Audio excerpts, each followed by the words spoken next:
Hi, it's Tuesday at 6:30, so it's time again for What We're Reading. Welcome back. I'm Penni Z from the Cascade branch, and tonight I have Adam Oster, who's Community Engagement Librarian from the Library of Michigan in Lansing. And I also have Michael Zergable, my husband, former librarian from Kellogg'sville and current employee at Kellogg'sville Schools. Hi, Mike. So we're talking to Adam and Mike tonight about what they're reading. So, warning, this is probably going to be books your dad likes. But you need to get him a present this year, right? So this is your opportunity to find out what he would enjoy reading this year. Let's start with you, Adam. Adam, what you reading? Well, one that I'm been recently reading is a Good American Family by David Marinus. It's one of the books that was picked for this past year's Michigan Notable Books list. That's one thing about working at the Library of Michigan is that you're usually reading a lot of ones that are from the current year and the previous years of Michigan Notable Books, just because there's a lot of good ones to read. So Adam, explain to people what is a Michigan Notable Book. So the Michigan Notable Books is a program from the Library of Michigan. It's been around since the 1990s that highlights books about the state of Michigan or by Michigan authors. Over the last about 10 to 15 years, it's always been 20 books that they pick. And you can find the list of pretty much almost all of them going back to when the program started on the Library of Michigan's website, which is just www.michigan.gov/notable-books. You can tell that we're talking about books your dad would like because Adam said www. Oh, that was so mean. So you can tell Adam HTTPS in front of it. So tell me again the name of the Michigan Notable Book that you liked. So it's A Good American Family. It's by David Marinus, who is a Washington Post correspondent, reporter who grew up in Michigan, grew up in Ann Arbor in the Detroit area. And sort of the interesting thing about this book is that, a lot of guys like to read memoirs, and this is one that kind of fits a little bit with that because the book is focusing on his family going to the University of Michigan. His parents met there and sort of talking about their experiences going to school there, the different types of things leading up to World War II, the different sort of political situations at the time. One of the things that was being focused on a lot was just the rise of communism, because later on, what's sort of a big thing with the book is that his father had to go in front of one of the McCarthy hearings that was taking place in Detroit. And something that's kind of, had hearings in Detroit. Yeah, that's the thing, is that you always thought that this was all taking place in Washington, D.C. in the 50s. Yeah. And no, they had different locations throughout the United States, and Detroit happened to be one of them. And did you know that, Michael? Did you know that? No. No, even Michael didn't know that. So not many people. Well, I certainly didn't know it, and just going through the, reading the book, and one of the other things that was kind of interesting too was just the fact that one of Marinus's other family members, because of being part of the culture of the time and pre-World War II, got involved with Americans who were fighting in the Spanish-American War. And you're like, well, what did we have to do with that? And there was a lot of Americans, especially from Michigan, that went over to participate in that conflict, where you had the communists fighting against the fascists, and how all that ended up, being a big thing, and certainly impacting people even back here in the United States, because how many, hundreds to thousands of Americans went overseas when technically they weren't supposed to. And he highlights that in the book, that you were not supposed to be going overseas to participate in that conflict, but hasn't always stopped many Americans whenever they want to get involved in sort of things. But he's talking about all this history with a Michigan slant. Yes. And it kind of relates back to other Michigan authors who what's his name? Who wrote For Whom the Bell Tolls and Hemingway.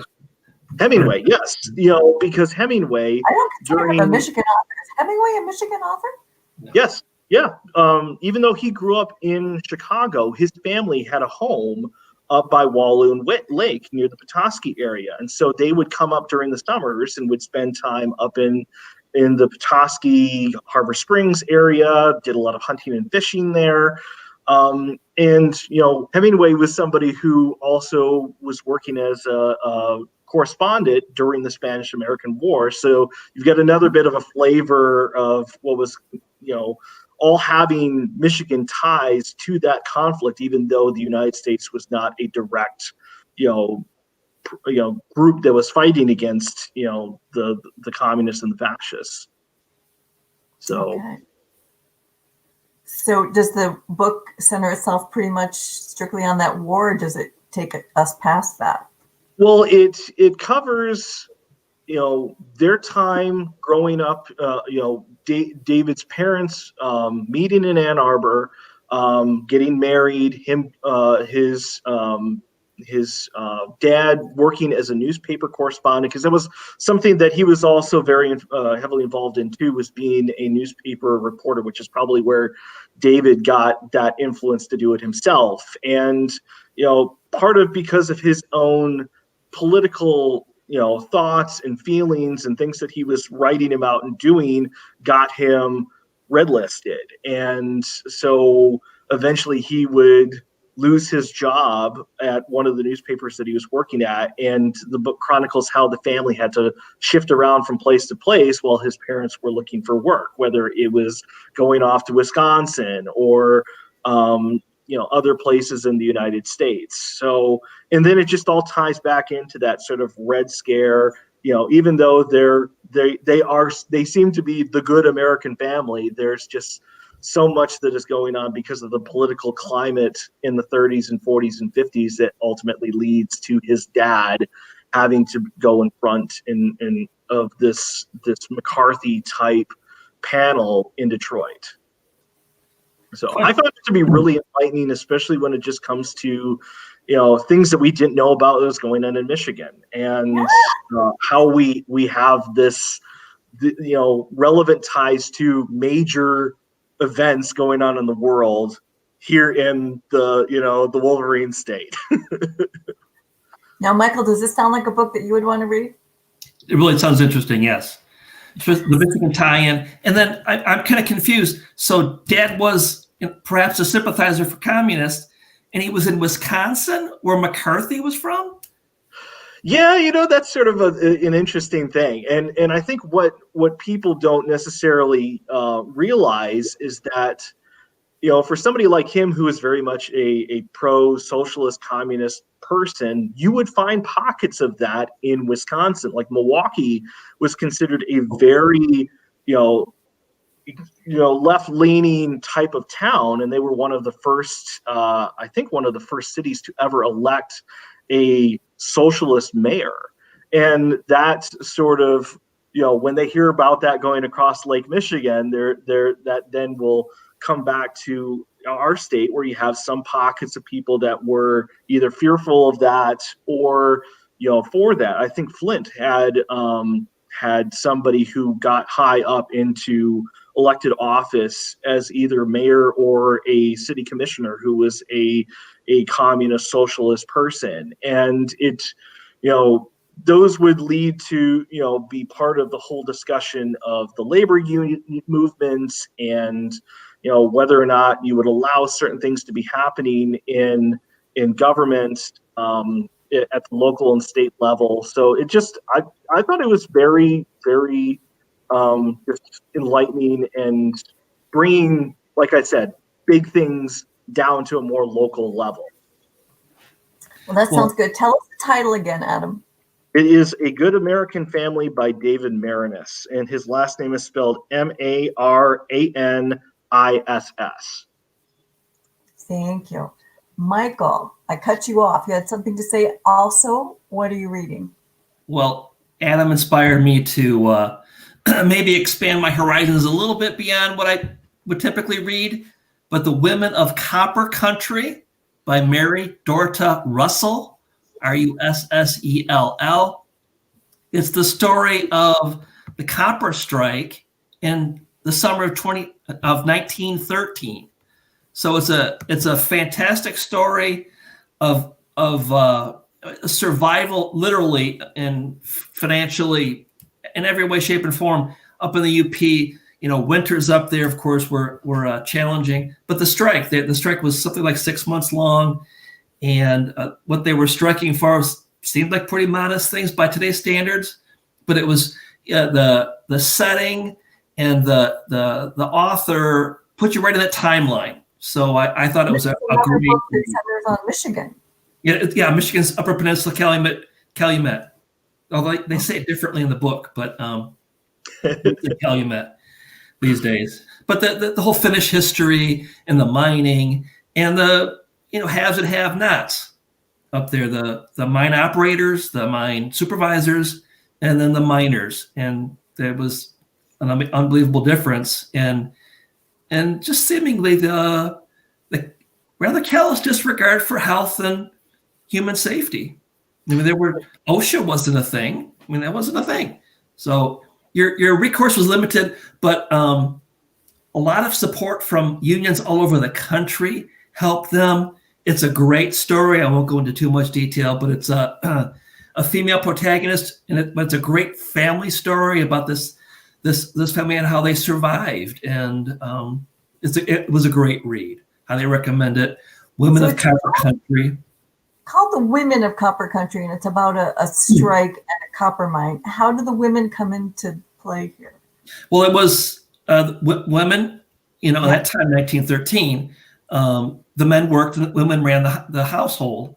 And how do you survive for months at a time going into winter with little or no money coming in? Well, of course, the women were gardeners and they would trade back and forth, barter economy, and there wasn't much, but they had faith, they had each other, they had a support system, they had some help from unions all over the country that made modest but extremely helpful contributions for them to continue the strike. Well, and one thing too about that story, I had an opportunity to read. That's another one of those books from the notable books that I've had a chance to read, and the women, many of them were also part of an auxiliary group that assisted the miners, and whether it was during the strike itself or just during everyday work where their husbands and sons and brothers were going off to work in the mines, that you would have the women who were operating this auxiliary group to help in whatever way that they could. Something that I really like about The Women of the Copper Country is that it's a novel, so it's taking a real thing and putting it into a fictionalized story, but it's a companion to another book that focuses on the same topic, which is, it's called Death's Door: The Truth Behind Michigan's Largest Mass Murder, which relates to the Italian Hall disaster that took place during the copper strike. And that's by Steve Lehto, Lehto. It came out in about 2006. So it's about a decade and a half old book, but that's your true nonfiction book, where if you're looking for facts of what was going on during the strike, what led to the Italian Hall disaster where a lot of people got killed. But if you want to look at it from a different perspective, especially from a female's character's perspective, and seeing what they're seeing from from not as a striker themselves, it's one of those fiction books, but has a very nonfiction tone to it, which is really cool. Cool. All right, two good ones, both set in Michigan. Who's got another one for me, Adam? Another one that I really liked that I recently read was Death and Life of the Great Lakes by Dan Egan. This is another Michigan notable book, but this is from a couple of years ago. It came out around 2017, 2018, and it focuses on the water and the Great Lakes and the ecosystem of everything that Michigan has to it. And first starting out of what the ecosystem of Michigan was like before people came to the state as pioneers and farmers and that sort of thing, and then it gets into as the more industrialization was hitting Michigan and the other Great Lakes states, the type of impact that it was having on the salmon and the lake trout and all that sort of thing, and eventually leading into the 60s and 70s where people in either the State Department of Conservation or other elsewhere groups in the state of Michigan, even around that time when Governor Milliken was leading the state as governor, because he's been known as being a very very focused on ecology and the environment, and how at that time people were like, hey, we got to stop doing some of these things that we've been doing to the state waters, and shifting things over from, maybe have, overfishing and, all these paper mills that were putting things into the water, and shifted it over to a more sport fishing focused focus on what people were doing when it came to fishing and using, the Great Lakes. Something I thought was really interesting when the author talked about the alewives, the fish that always would come up on the shore. I remember going to like Hawkmaster Park and Collins State Park when I was young, and seeing all those fish, dead fish on the sides of the beach. And it wasn't until I was reading more into this book, Death and Life of the Great Lakes, where you get to learn more how that was happening a lot and what we ended up doing about it to try and stop that from occurring on all the beaches along Lake Michigan and elsewhere. Okay. Wasn't it Bill Milliken that got the bottle bill, like it or not, the bottle bill deposit passed? I think it was. In something with him is that he seemed to be a very likable person on by both parties, and so he was able to get a fair amount of things done that appealed to a lot of people, no matter what side of the political spectrum that you were on. Simple things like that can make a big difference with the kind of impact that we have on what we do in our state. All right, Michael, your turn. I got another book for us. I've got two quick ones I'll go over quickly. They both happen about the same time. The first one is a fabulous book recommended by my wife, The River of Doubt, Teddy Roosevelt's Darkest Journey. Teddy Roosevelt, after losing an election in 1912, decides to go to the Amazon. And what could possibly go wrong? Well, just about everything. And it's a fabulous story from the people you choose to go with you to the person who outfits the expedition, just the logistics of getting down to South America. It was just a fantastic story.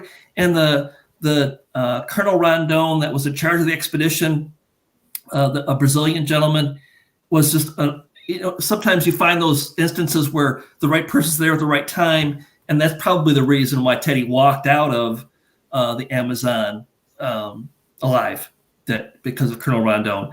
One other quick story. He had harrowing experiences in that book. It's just unbelievable. It's one of those page turners. This one I listened to in an audiobook. It's one of those turn off the car and you're kidding. Oh my gosh. Oh my gosh. It just keeps going on and on. It's just a fabulous book. A lot in that same time, there are several books about the endurance, the visiting, going to the South Pole in 1914. Second again, Michael. I just Endurance, Shackleton's incredible Voyage. So the Endurance, Shackleton's Incredible Voyage by Alfred Lansing. I just wanted to say, Mike, we never said the author of the first book. Oh, The River of Doubt. That's River of Doubt is Candace Millard, Millard. I have to say that because she is fabulous, and she's written a lot of other books, some other books that Mike and I have enjoyed listening in the car on the way to and from things too. It's a great couples kind of author, Candace Millard. She writes really wonderful narratives about historical topics. Okay, and she's nonfiction. And I'm going to stop talking now. I'm so sorry to interrupt you, Michael. And you were talking about which book now? Well, it's more exploration and near-death experience, if that's the theme here for me. Endurance, Shackleton's Incredible Voyage by Alfred Lansing. Another book that I listened to, and it's along in the same era as in 1914, just pre-World War I. Right around the time Teddy Roosevelt is in the Amazon, the Endurance is exploring the South Pole. It had never been explored. And it's a British adventure, British explorers, and another page turner. If you listen to the audiobook, you'll be listening in the car. And it's just amazing how people with the best of intentions outfit the expedition, and you find conditions are completely different. And what do you do? And one of the things that's just amazing is the crew that Shackleton is the captain and the leader of the expedition. And he had his first officer was the navigator. And between the two of them, the men it was just all men. There was, I think, around 35-person crew. The men never lost their confidence in Shackleton getting them back to civilization. Now, I'll break the ice here a little bit, literally figuratively. Shackleton goes off with this. It's the hull of the ship is 3 feet oak, custom built, all this sort of thing, and it breaks into splinters just a few months into the expedition. Now what? So I won't go into more detail than that, but it's an adventure that you just can't believe. And I kind of joke about, you can't imagine how many different ways you can die at the South Pole. Well, they find a bunch of them and manage to walk out. It's just an unbelievable story.